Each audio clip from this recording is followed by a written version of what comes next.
the very first episode of Moosh-It Podcast, where we turn messy, beautiful, already created content into books that matter. Today's guest is someone incredibly special, a bestie, Deanna Cotten. In January 2024, Deanna was diagnosed with ALS and just given 9 months to live. But here she is, 15 months later, still standing, still writing, and changing lives. Her powerful book, Embracing the End, launched on Amazon in March of 2025, and today we are pulling back the curtain on how it all came together. We didn't start from scratch, we mooshed it. We took her authentic, vulnerable, and faith-filled social posts and shaped them into a message of hope, strength, and legacy. Let's dive into her story. Deanna, can you share a bit about your journey and what led you to start to writing publicly about your life with ALS? Yeah, that's a hard question, Wendy. Yes, about writing about ALS. Let me start from the day I became a believer in 2009. I actually started sharing my journey online, and I've been online for 15 years. I have always been an open book. Whatever was going on in my world, I was sharing everything except for what I was eating for dinner. Those weren't typically the things that I would share. But when I got diagnosed with ALS in January of 2024, everything changed. But I think with a diagnosis like ALS, there's always a hope that it's probably not ALS, right? Right.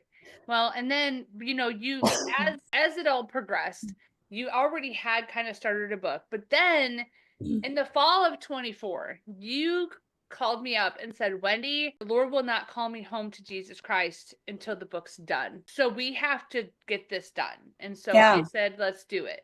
And what I had done is I had taken your existing content. I'm like, okay, this is where we are. Let's create some prompts. And so you are working on the prompts until January of 25, when you did what? You almost died. Well, I wanted to give up. I'm like, so yeah, you said it just right. Like, there was half a book there, and it was about, becoming a resilient entrepreneur in the face of adversity. And that was because of two prior very adverse instances in my life, and I had to overcome those things and keep the business open. Right. So yeah, you said that just right. And I felt like I was on a roll with that one. And when it became time to start over, I'm like, oh, now that we have this terminal diagnosis, I was kind of like in a nope, never mind. I'm not doing it. Forget it. And the Lord had, like you said, gave me this bucket list. And this book was in the bucket list. And I was still like, no, I mean, it's too much to try to turn around what's already been written and turn it into something else, which is where you came up with the word like mush it, like we're going to mush it together.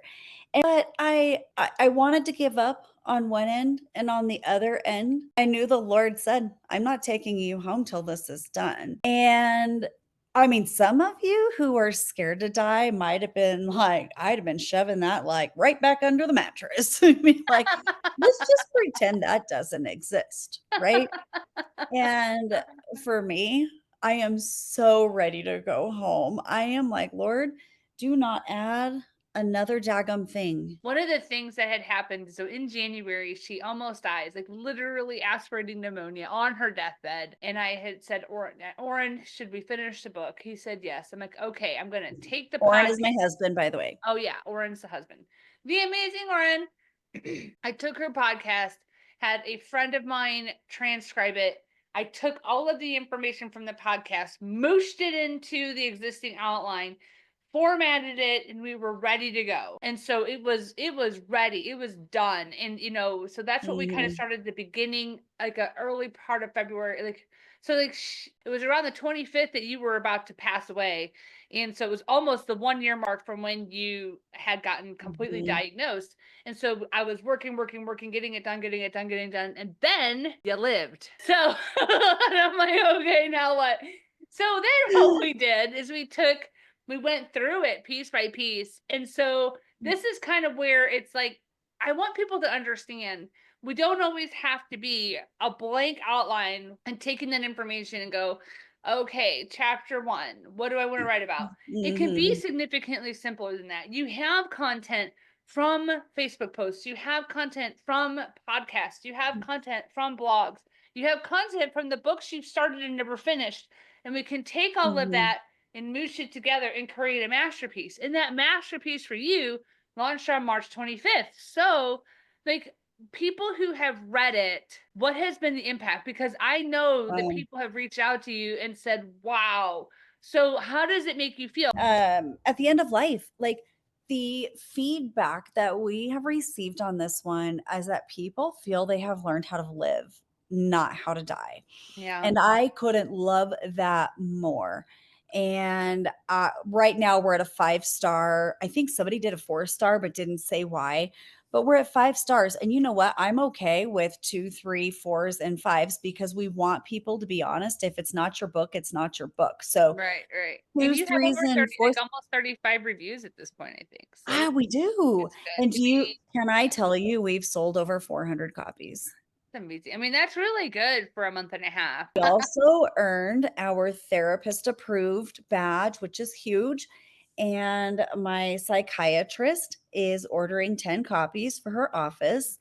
And we're going to see if we can get 10 copies sold through her office. I mean, so much can happen when you just take all the pieces of all the things in your world. It's like dough. You know what I mean?